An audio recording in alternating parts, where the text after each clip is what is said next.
सुन अनुसुया दे प्यारे, संगता तेरे दर आ रैया। सुन अनुसुया दे प्यारे, संगता तेरे दर आ रैया।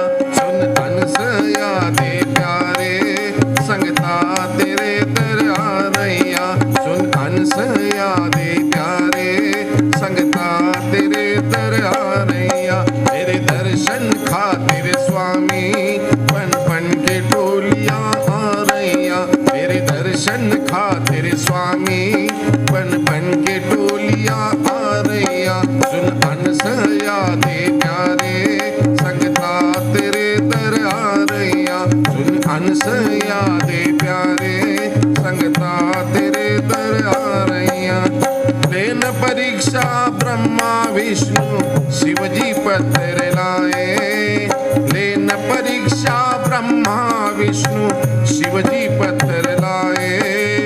और न उसकी खीर बनाई जदुपति ले पावे। और न उसकी खीर बनाई जदुपति ले पावे। ऋषि पुत्र कहावे जय हो, जनाए शरणी जय हो, लालो अपनी चरणी। जय हो, असी आए भी शरणी। जय हो, सुन अनुसुया दे प्यारे, संगता तेरे दर आ रैया। सुन अनुसुया दे प्यारे, संगता तेरे दर आ रैया। तेरे दर्शन खातिर स्वामी बन बन के टोलियां आ रैया। तेरे दर्शन खातिर स्वामी बन बन के। नमन तुझ श्री दत्तात्रेय ऋषी कुमारा, मजवरी करी कृपा दे पदांबोज थारा। करी द्वय करी पूजा वाक पुष्पार्चनाची। जय जय प्रभुराया आरती अंतराची। स्तवन करीन तुझे तोष होईल स्वामी। जन्मुनी ऋषी वंशी वास सह्याद्री धामी। उभय नट नटोनी मानवी वेशधारी। विहरण करिताये गौतमी तटतीरी। विहरण करिताये गौतमी तटतीरी। श्री दत्तात्रेय महाराज की जय।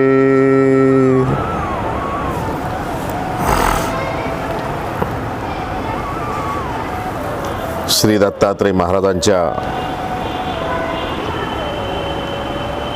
या लीळा ऐकत असताना दत्तात्रेय महाराजांच्या लीळेमध्ये एक पात्र असंही आलेलं आहे की ज्या पात्रांचा उल्लेख द्वापरयुगीचे गोपाळकृष्ण महाराजांनी सुद्धा त्या पात्रांचा उल्लेख केलेला आहे. त्यात असलेला तो पात्र म्हणजे सहस्त्रार्जुन. दत्तात्रेय महाराजांचं चरित्र सांगण्या अगोदर श्री गोपाळकृष्ण महाराजांच्या चरित्रामध्ये एक ठिकाणी असं आलेलं आहे, भीमदर्प हरण. भीमांना ज्यावेळेस द्वारकेमध्ये गेलेले सगळे पांडव आहेत, उद्धवदेव आहेत, समस्त यादव आहेत आणि यादवांच्या दरबारामध्ये गोपाळकृष्ण महाराज चर्चा चालत असताना साहजिकच सहजच म्हणतायत, धर्मराजासारखा धर्मराज या द्वापर युगामध्ये भूतलावर कोणी नाही. अर्जुनासारखा धनुर्धर या भूतलावर दुसरा कोणी नाही. आणि साहजिकच स्तुती करत असताना भीमाचीही स्तुती केल्या जाते. भीमासारखा शक्तिशाली ज्यांना लहानपणीच ज्यावेळेस खिरीमधून दुर्योधन दुःशासन अर्थातच 100 कौरवांनी ज्यावेळेस खीरमधून त्यांना विष प्रयोग केलेला आहे आणि नदीच्या पात्रात टाकून दिलेला आहे. ते नदी पात्रामध्ये टाकलेले असताना भीम ज्यावेळेस नदीच्या त्या डोहामध्ये खोल पात्रामध्ये जात आहेत आणि अनायसा त्या काळामध्ये त्या ठिकाणी त्यांचे आजी जे आहेत, जी नागदेवता आहेत, त्या ठिकाणी भीम पोहोचल्यानंतर त्यांना अमृतकुपी सुधारस त्या ठिकाणी पाजल्या जात आहे. साहजिकच भीमाचं आहार जास्त असल्यामुळे भीम 9 वाटी सुधारस त्या ठिकाणी पिऊन टाकतात आणि 9 वाटी ते रस पिल्यामुळेच 9 हत्तीचं बळ भीमामध्ये आलेलं आहे.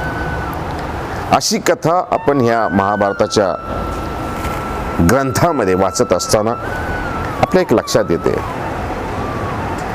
अतिशय उंच देपाड आणि 9 हत्तीचं बल असलेले भीमाची ज्यावेळी स्तुती केली जाते त्या दिवशीच आणि त्या काळीच भीमाला एक दर्प होऊन जातो, एक अहंकार होऊन जातो की ह्या भूतलावर माझ्यासारखा दुसरा कोणीच शक्तिशाली बाहुबली नाही. ही परीक्षा पाहण्यासाठी गोपाळ कृष्ण महाराज तो भीमाला आलेला दर्प हा याच्यासाठी योग्य नव्हे, पांडवांसाठीही योग्य नव्हे. म्हणून गोपाळ कृष्ण महाराज त्या 5 पांडवांना घेऊन एका डोहाच्या थडी घेऊन जातात, डोहाजवळ घेऊन जात आहेत आणि अशा काळामध्ये उन्हाळ्याचे दिवस आहेत. डोहाच्या त्या पात्रावर बसून गोपाळ कृष्ण महाराज हातपाय धुत आहेत. 5 पांडव हातपाय धुत आहेत आणि हातपाय धुतल्यानंतर साहजिकच गोपाळ कृष्ण महाराजांची नजर त्या तलावामध्ये, त्या डोहामध्ये असलेल्या कमळपुष्पाकडे जाते आणि कमळपुष्पाकडे गेलेली नजर पाहून गोपाळ कृष्ण महाराज साहजिकच भीमाला म्हणतायत, भीमा, कमलपुष्प कमलदल किती सुंदर आहेत. गोपाळ कृष्ण महाराजांची ती इच्छा ऐकून भीम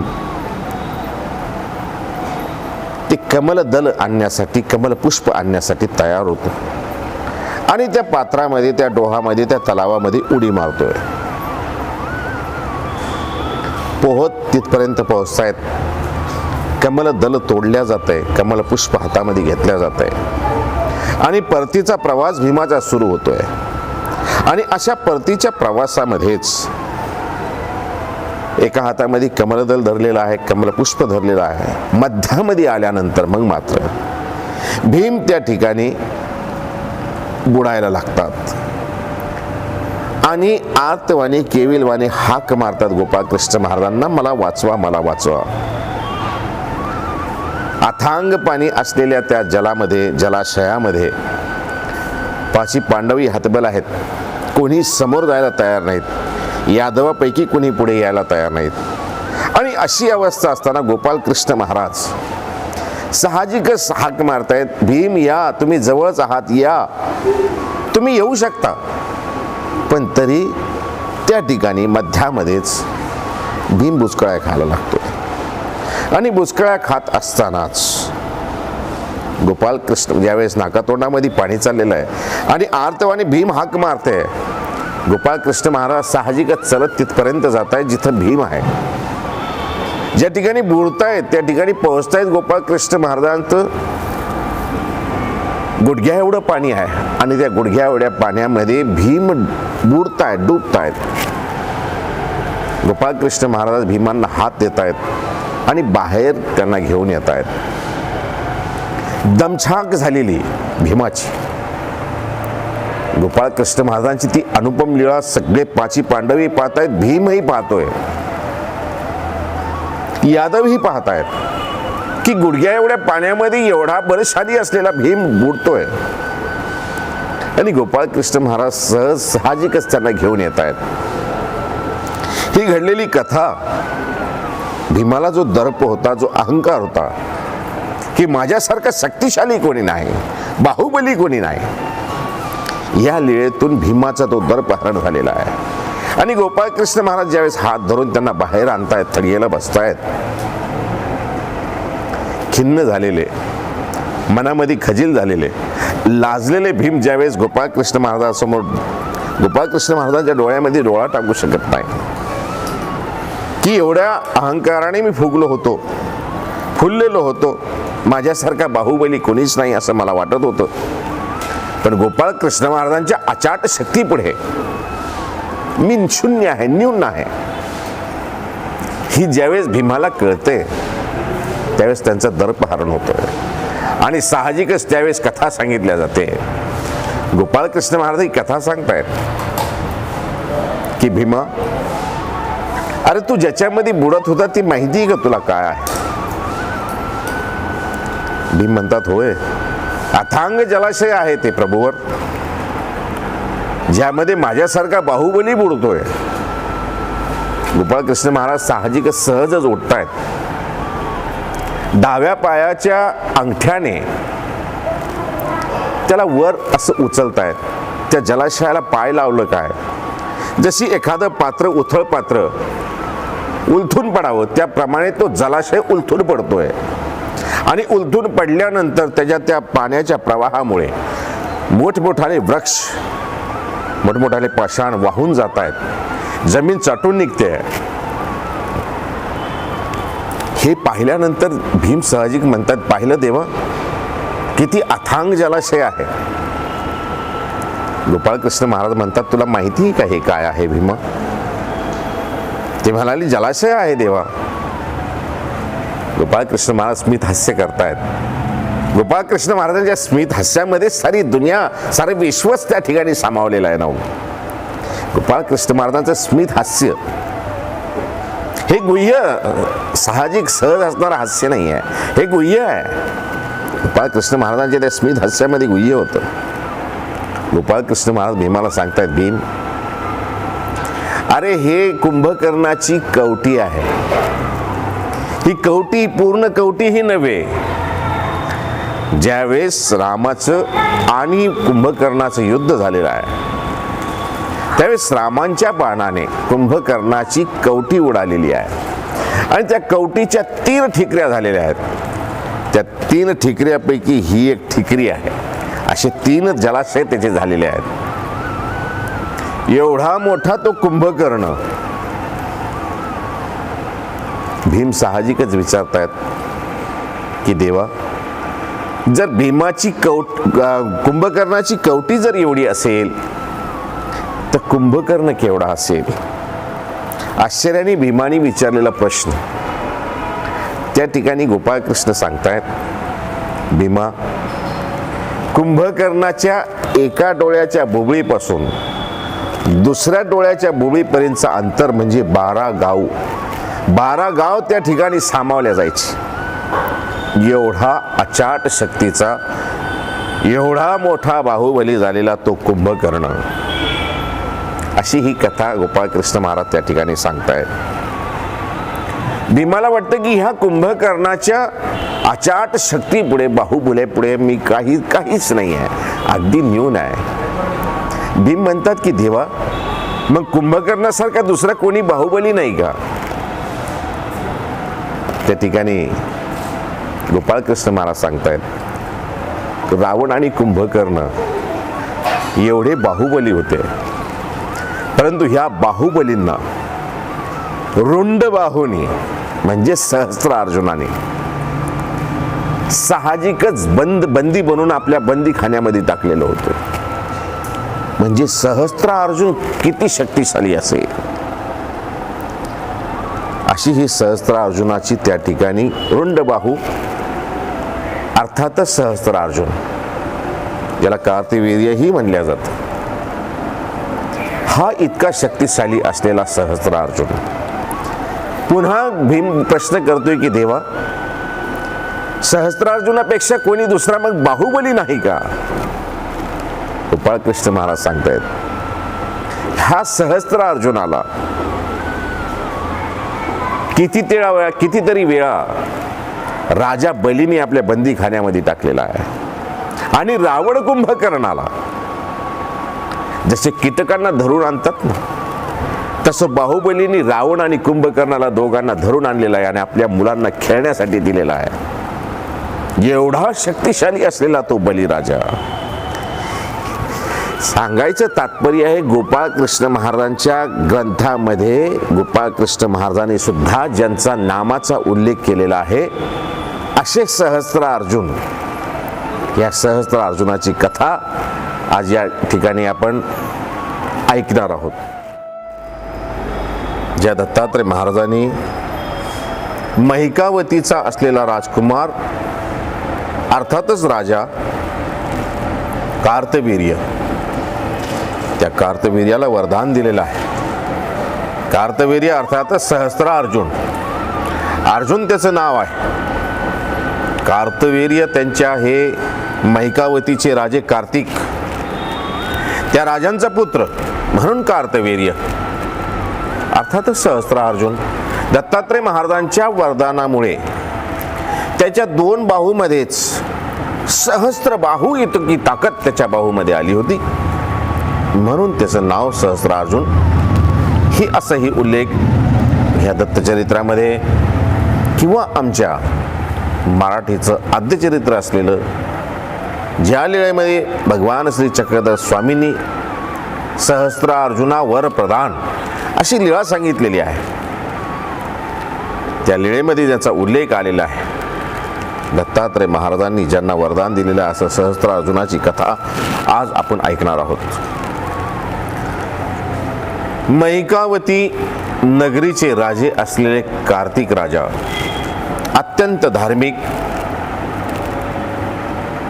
अत्यंत पराक्रमी, शूरवीर असलेले हे कार्तिक राजे आणि त्या कार्तिक राजांच्या उदरी असलेला हा अर्जुन, त्यांचा हा मुलगा युवराज अर्जुन, हे अत्यंत शूर, पराक्रमी, अत्यंत प्रतापी असे हे राजा होऊन गेलेले आहेत. कार्तिक राजाविषयी असं म्हटलं जातं की अत्यंत धर्मात्माची मूर्त असलेले हे राजा, परंतु पुढे आलेले सहस्त्र अर्जुन अर्थातच अर्जुन, या कार्तिक पुत्राने महादेवाची भक्ती करून, महादेवाची आराधना करून, शंकरांची आराधना करून अमृतकुपी मिळवलेली होती. आणि अमृतकुपी मिळवल्यामुळे अमृतकुपी हृदयात ठेवून तो अनेक पराक्रम गाजवू लागलेला आहे.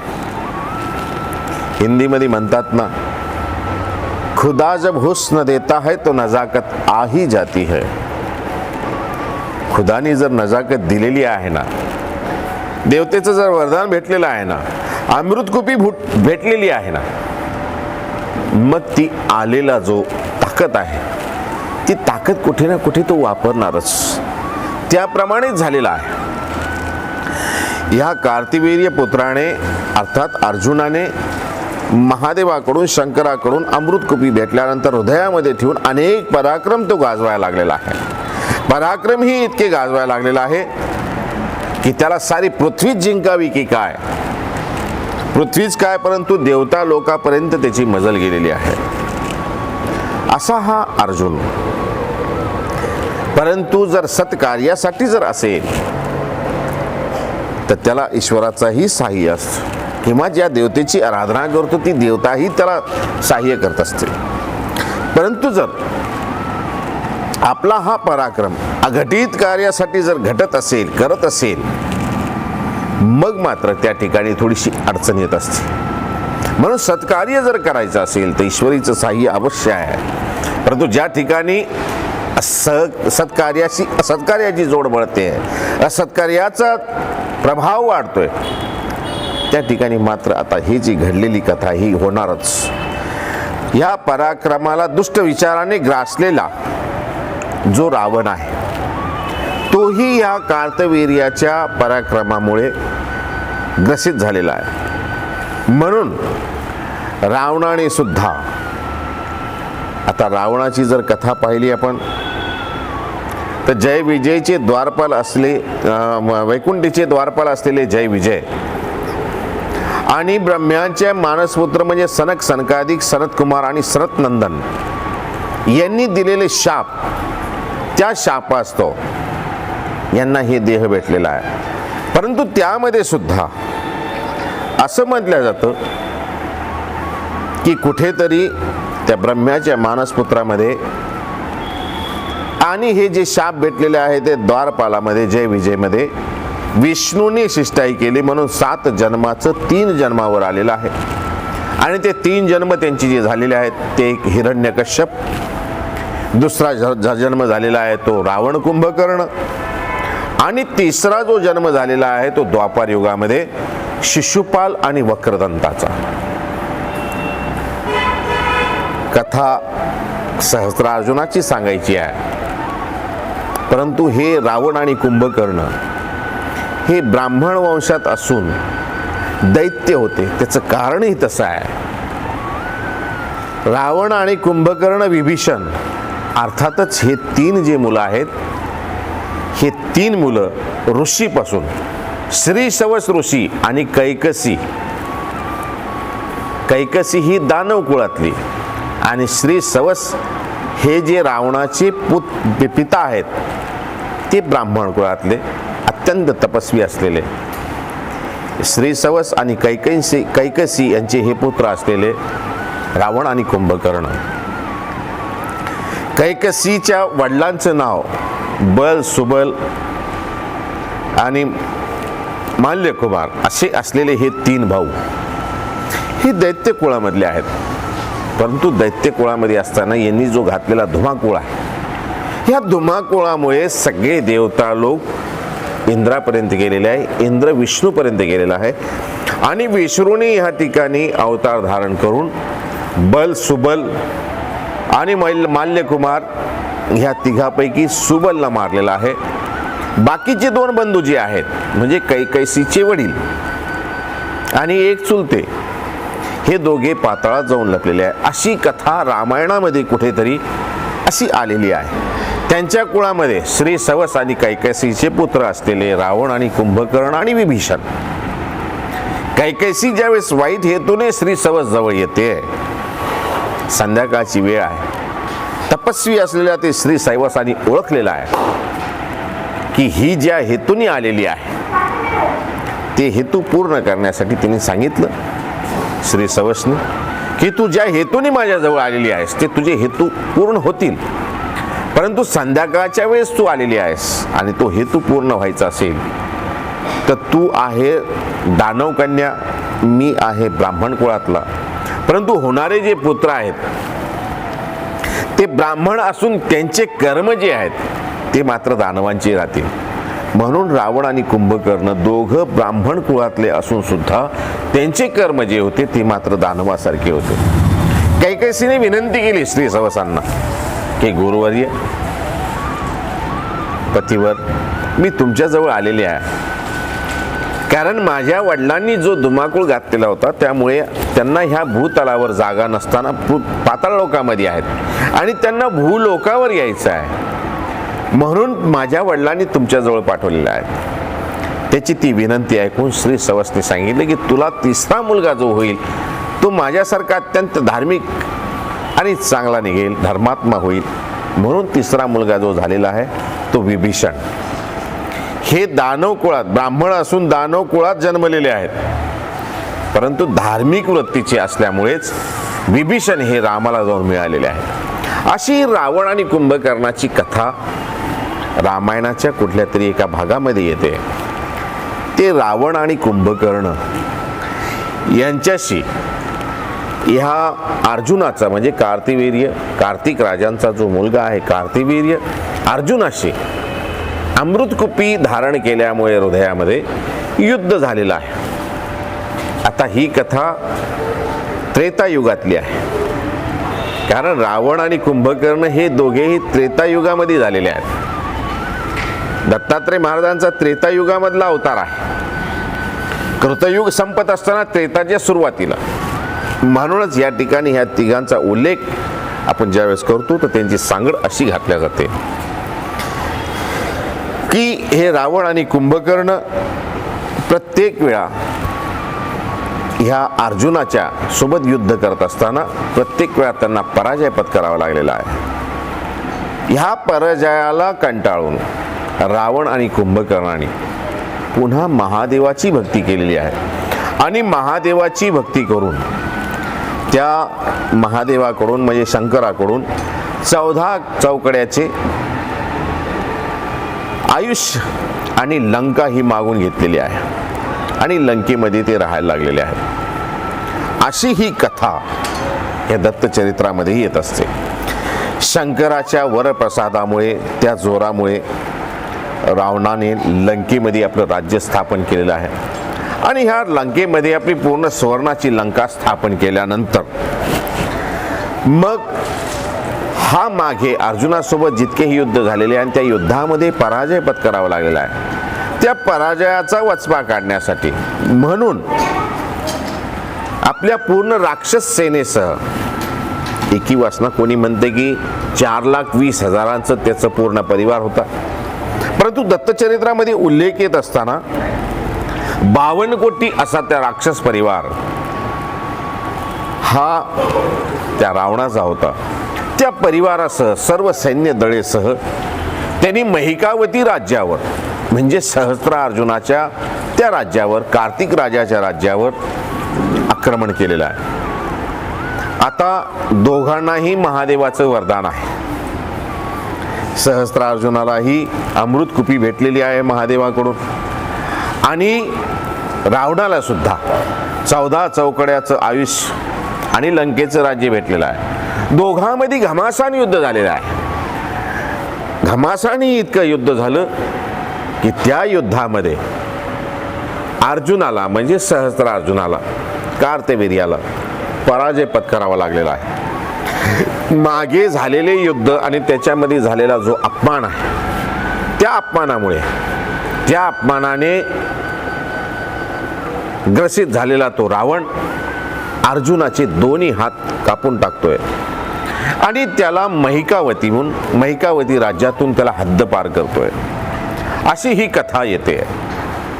असा हा आपला संपूर्ण राजवैभव, संपूर्ण संपत्ती, परिवार सगळ्यापासून दूर झालेला हा अर्जुन अत्यंत ग्रसित होऊन जातो, अत्यंत त्रसित होऊन जातो.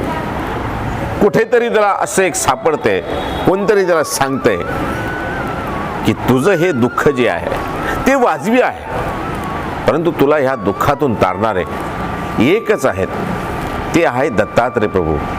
त्यांच्याजवळ जा, त्यांच्याजवळ त्यांची भक्ती कर, त्यांच्या इच्छेने, त्यांच्या कृपेने तुझं कल्याण होईल. ही वार्ता ऐकल्यानंतर तो अर्जुन मग मात्र सह्याद्री पर्वताकडे येतो आणि सह्याद्री पर्वतामध्ये दत्तात्रय महाराजांचा शोध घेता घेता त्याला कळतं की दत्तात्रय महाराज जे आहेत ते माहूरला नेहमीच निद्रेसाठी येत असतात आणि दत्तात्रय महाराजांचं जे सकाळचं स्नान आहे मेरुवाळ ह्या ठिकाणी दत्तात्रय महाराज स्नानासाठी येत असतात. दत्तात्रय महाराजांच्या मानव वेशामधले ही जी मूर्त आहे मेरुवाळच्या तळ्याजवळ येते. माहूरला स्वामींनी दत्तात्रय महाराजांनी वरदान दिलेलं आहे की जोपर्यंत चंद्र सूर्य आहे तोपर्यंत ह्या ठिकाणी आम्ही निद्रेला येऊ.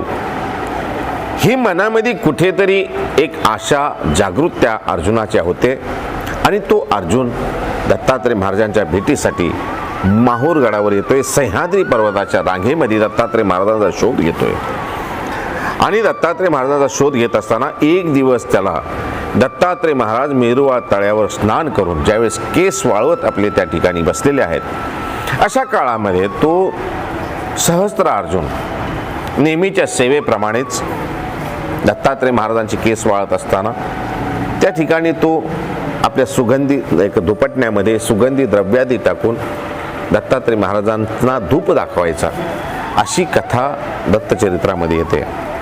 एक दिवस दत्तात्रय महाराजांचे स्नान झालेलं आहे आणि श्री दत्तात्रय महाराज मेरुवाळ तटावर बसून आपले केस वाळवत आहेत आणि सहस्त्रार्जुन ज्या धुपटण्यामध्ये दत्तात्रय महाराजांना सुगंधादी द्रव्य टाकून ज्या धुपटण्याने दत्तात्रय महाराजांचे केस वाळवायचे त्या ठिकाणी धूप दाखवायचा, तो धुपटणा आज त्याला सापडत नाहीये.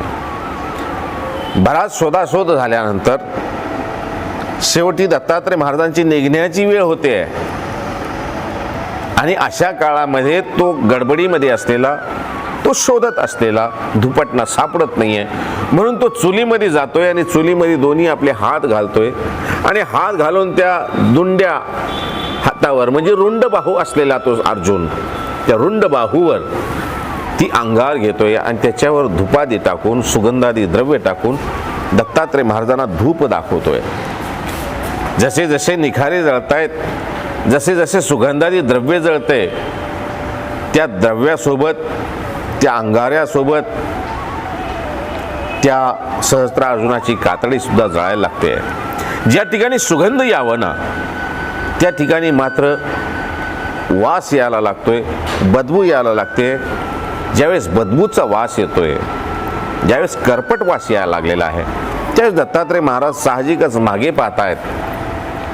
त्या ठिकाणी सहस्त्र अर्जुन म्हणजे अर्जुन राजा, महिकावतीचा असलेला तो राजा, दुपटणं न भेटल्यामुळे आपल्या रुंड बाहूवर आणलेले ती अंगारे, ती निखाऱ्यामुळे जळत असलेली कातडी, त्याचं ते चर्म, तो वास दत्तात्रय महाराज पाहतायत आणि सांडी सांडी म्हणून त्याला आदेश देत आहेत आणि त्याला ते हातावर असलेले अंगारे सांडायला लावतायत.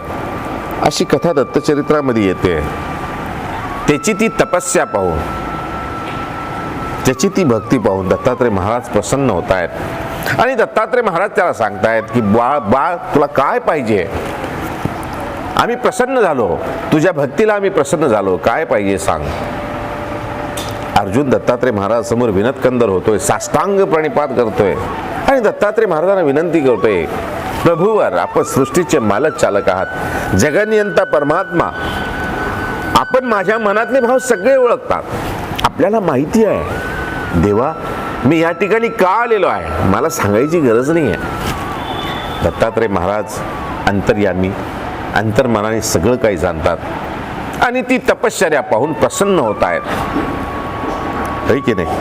असं म्हटलं जातं की अमोघ दर्शन गिंगा, दर्शन कोणाला देतच नाहीये आणि ज्याला दर्शन दिलंय ना त्याचा उद्धार झाल्याशिवाय राहत नाही, त्याची इच्छा पूर्ण झाल्याशिवाय राहत नाहीये. आज हा रुंड बाहू सहस्त्रार्जुन या ठिकाणी येतोय. दुंडे हातले दुंडा आया आपदे द्वारा प्यारे. दुंडा हात घेऊन आलेला तो सहस्त्रार्जुन, अर्जुन महिकावतीचा राजा, दुंडे हातले दुंडा आया आपदे द्वारे प्यारे. यावेळेस तो घेऊन येतोय त्यावेळेस दत्तात्रय महाराज त्याला वरदान देत आहेत की तू हातामुळे आपल्या राजगादीवर बसू शकत नाही कारण आयुक्त आहेस किंवा तुझं सगळं राज्य हिसकावून घेतलेलं आहे, काही हरकत नाहीये. आम्ही तुला वरदान देतोय, तू आज तुझे 2 हात मागण्यासाठी आलेला ना, 2 हात नाही, तुला या 2 हातामध्ये एवढी शक्ती देतो, एवढं सामर्थ्य देतो की तुझ्या 2 हातामध्ये तुला 1000 हाताचं बळ तुझ्या त्या 2 हातामध्ये येईल. परंतु एक लक्षात ठेव, आमचं वरदान तोपर्यंतच फलित आहे जोपर्यंत तू एखादी गाय, एखादा ब्राह्मण किंवा एखादा स्त्री वधत नाही आहे. जर ह्या तिघावर तू जर हात उचललास ना तर मात्र आम्ही दिलेलं वरदान हे फोल ठरेल, त्या ठिकाणी कामी येणार नाही. असं वरदान त्या अर्जुनाला दत्तात्रय महाराजांनी दिलेलं आहे. दत्तात्रय महाराजांच्या वरदानामुळे या रुंड बाहू असलेल्या अर्जुनाला त्या 2 बाहूमध्ये सहस्त्र बाहूची ताकद त्याच्यामध्ये येते, 9 हत्तीचं बळ त्याच्यामध्ये येतंय. पुन्हा तो आपल्या राज्याकडे परततो काय, पुन्हा सैन्य जमा करतोय, पुन्हा सैन्य जमा करून आपलं राज्य पुन्हा हस्तगत करतोय आणि विस्तारित झालेला असं हा महिकावतीचं राज्य पुन्हा दत्तात्रय प्रभूंच्या कृपा प्रसादाने या महिकावती राज्यावर पुन्हा सहस्त्रार्जुन त्या ठिकाणी बसतोय. सहस्त्र बाहूची ताकद त्या 2 बाहूमध्ये दिलेली आहे, म्हणूनच त्याचं नामाभिधान जे आहे ते सहस्त्र अर्जुन असं झालेलं आहे. असा हा सहस्त्र अर्जुन अत्यंत आनंदाने दत्तात्रय महाराजांच्या वरदानामुळे आपल्या महिकावती राज्यावर राज्य करतोय. परंतु काळ नेहमी एकसारखा राहत नाही. एक दिवस मात्र सहस्त्र अर्जुन आपल्या सैन्यासह, सगळाच त्या ठिकाणी वैभव आहे, भोग आहे, विलास आहे, त्या ठिकाणी आणायचा काहीतरी दुर्बुद्धी सुचतेच ना. असा हा विलासामध्ये निमग्न असलेला राजा एक दिवस शिकारीसाठी निघतोय. राजा आहे, शिकार तर करणारच, शिकारीचं नातं असणारच, झू तर खेळणारच. अशी ह्या जुन्या काळामध्ये जी परंपरा होती त्या परंपरेनुसार हा सहस्त्रार्जुन सुद्धा आपल्या सैन्यासह एक दिवस शिकार करण्यासाठी जंगलाकडे निघतोय. जंगलामध्ये गेल्यानंतर तो पाहतोय की एका रानडुकराच्या मागे लागत असताना, वराहाच्या मागे लागत असताना, तो वराह मात्र काहीही केल्या सहस्त्रार्जुनाच्या शिकाराला बळी पडत नाहीये. अशी ही कथा दत्तचरित्रामध्ये येते. तो आतमध्ये जंगलामध्ये शिरत जातोय. त्या रानडुकराचा पाठलाग करत असताना सैन्य मागे राहून जाते. राजा पुढे निघतोय. दिवस मावळणी आलेला आहे. चारी बाजूनी संपूर्ण सैन्याने त्या जंगलाला घेरलेला आहे.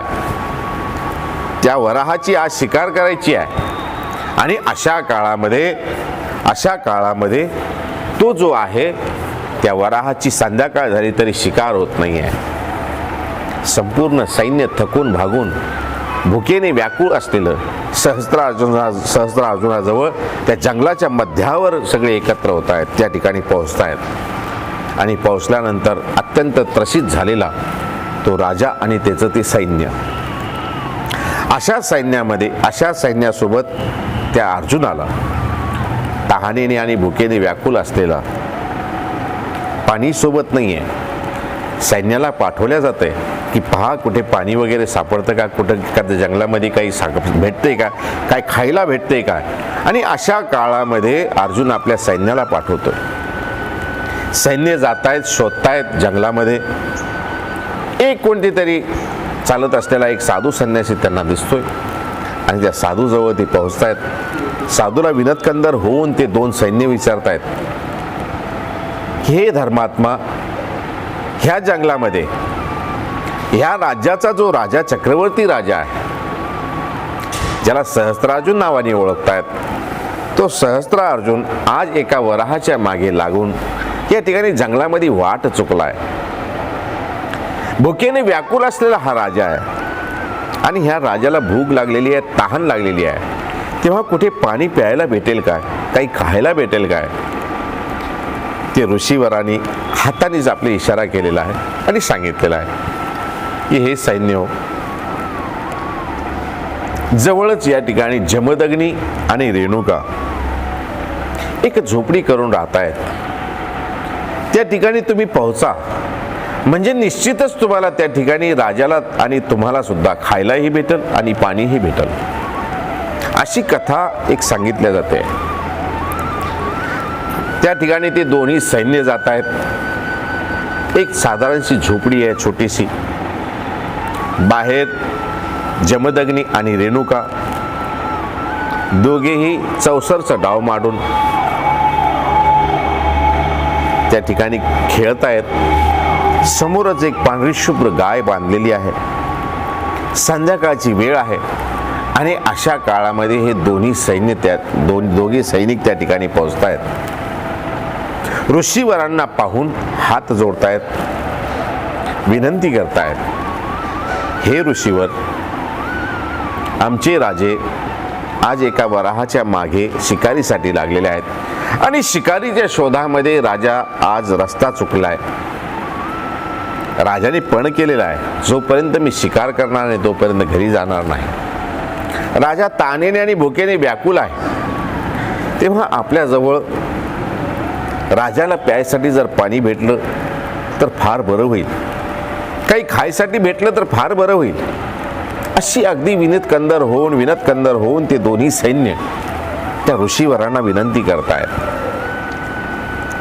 एका कथेमध्ये असे आलेलं आहे की त्या ठिकाणी असलेली ती ज्यावेळेस सैन्याचं बोलणं ऐकते त्यावेळेस रेणुका जी आहे ती आपल्या कानातलं मळ काढते आणि कानातलं मळ काढून एक कळशीचा आकार त्या मळाला देते आणि ती कळशी त्या सैन्यांच्या हातामध्ये देते आणि त्या सैन्यांना सांगते की ही कळशी घ्या आणि हे कळशी नेऊन तुमच्या राजांना द्या.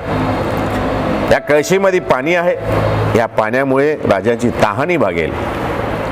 राजाचीच काय, परंतु तुमचं जेवढेही अश्वदल आहे, सैनिक आहे, गजदल आहे, सगळ्यांचीच ताण भागेल. सैन्य असलेले हे जीव असलेले हे सैन्य त्या रेणुकेची ज्यावेळेस ही कानातलं मळ काढतायत आणि देतायत, ही लीळा ज्यावेळेस पाहतायत ना, दोघे एकमेकाकडे आश्चर्याने पाहतायत, दोघेही हसतायत की नक्कीच या ऋषींनी किंवा ह्या ऋषी पत्नींनी आपली चेष्टा करतायत, मस्करी करतायत. एका लीळेमध्ये कानातलं मळ काढलेलं असं आलेलं आहे आणि एका लीळेमध्ये असं आलेलं आहे की जवळच त्या वडाचे 2 पानं पडलेले आहेत.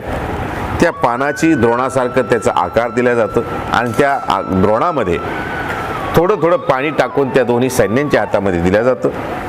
आणि रेणुका जाताना सांगते की एका द्रोणातलं जे पाणी आहे ते राजांना द्यावं आणि दुसऱ्या द्रोणातलं जे पाणी आहे एखादं खोल असा गड्डा वगैरे पाहून त्याच्यामध्ये टाकावं, खड्ड्यामध्ये टाकावं. म्हणजे ह्या पाण्यामुळे ते खड्डा भरेल आणि बाकीच्यांच्या सैन्यांची तुमची तहान भागेल.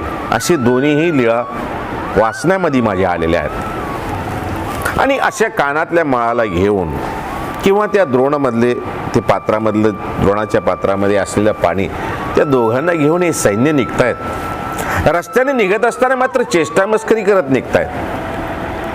ते रेणुकींची ही चेष्टा करतायत, जमदग्नींची चेष्टा करतायत की कसा हा ऋषी एवढ्या जंगलामध्ये राहतोय, तपश्चर्या करतोय आणि याला कळू नये की एवढं सैन्य आहे, एवढं गज आणि अश्वदल आहे आणि हा राजा सुद्धा सोबत आहे. हे 2 द्रोणामध्ये किंवा एक कळशी करून दिलेली मळाच्या ती कळशीमध्ये आमची सगळ्यांची तहान कशी भागल, अशी चेष्टा मस्करी करत ते दोघा ऋषी पत्नीची आणि ऋषींची चेष्टा करत रस्त्याने निघालेले आणि रस्त्याने जात असतानाच हसत खिदळत असतानाच एकमेकाच्या पायात पाय गुंतल्या जातं आणि हातातलं जे मळ आहे किंवा जी कळशी बनवलेली आहे मळाची त्या दोन्ही सैन्यांच्या हातातून पडते. आणि पडल्यानंतर काय आश्चर्य, जशी ती कळशी हातातून पडली आहे ना, जशी ती जमिनीवर पडते, त्या कळशीतून जे पाणी वाहते ती पाण्याने मोठा वाहत एक नदीचं स्वरूप घेतलेलं आहे आणि अत्यंत गोड, मधुर आणि शीतल असलेलं ते उदक त्या जंगलात वाहायला लागलेलं आहे. ते आश्चर्य पाहिल्यानंतर मात्र दोन्ही सैन्य पळतच राजाकडे येत आहेत आणि घडलेला चमत्कार राजाला सांगतायत. आणि राजाला हे आश्चर्य ज्यावेळेस तो राजा ऐकतो त्यावेळेस तोही त्या नदीवर येतो, पाणी वगैरे पितो. अमृततुल्य असलेले ते जल पिल्यानंतर, अत्यंत शीतल असलेलं जल पिल्यानंतर राजा तृप्त होतो. आणि ही आश्चर्याची वार्ता ज्यावेळेस मंत्रीगण त्याच्या कानावर त्याला सांगतायत, त्याच्या कानावर ही वार्ता जाते. तो ओळखतोय राजा हुशार आहे, धर्मात्मा आहे, प्रतापी आहे. तो ओळखतो की हे ऋषी आणि ऋषी पत्नी हे कोणी सामान्य नाहीत. नक्कीच आपण यांची भेट घ्यावी, यांना भेटावं. म्हणून भेट घेण्यासाठी हा त्या ठिकाणी येतोय आणि ह्या ठिकाणी त्या सहस्त्र अर्जुनाची आणि जमदग्नी आणि रेणुकींची भेट होते. अशी ही कथा दत्तचरित्रामध्ये आलेली आहे.